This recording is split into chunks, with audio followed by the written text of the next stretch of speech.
তো লাইফত মই আজিৰ নিচিনা দুখ চাগে কেতিয়াও পোৱা নাই বহুত ভাল পোৱা মানুহ আমাৰ মাজৰ পৰা হেৰাই গৈছে কিন্তু মানে আজিৰ নিচিনা চাগে কাৰো হোৱা নাই সবৰে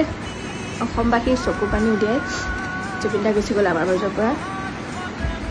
আমাৰ জুবিন দা আমাৰ বাবে সম্পদ আছিলে আৰু সি আমাৰ সম্পদ গৈ বাহিৰত গৈ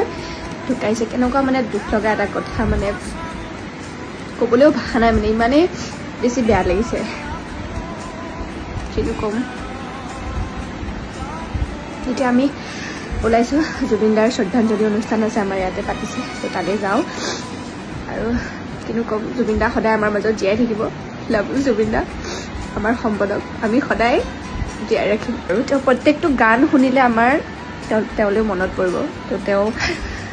য'তে আছে অকলে থাকক এটাই কওঁ যে আমাৰ সম্পদ আছিল হয় আৰু ভৱিষ্যতলৈ হৈয়ে থাকিব তেওঁ আমাৰ মাজত থাকক বা নাথাকক এইটো মেটাৰ নকৰে কিন্তু আমি তেওঁ সদায় জীয়াই ৰাখিম তেওঁ গানবোৰক আমি সদায় জীয়াই ৰাখিম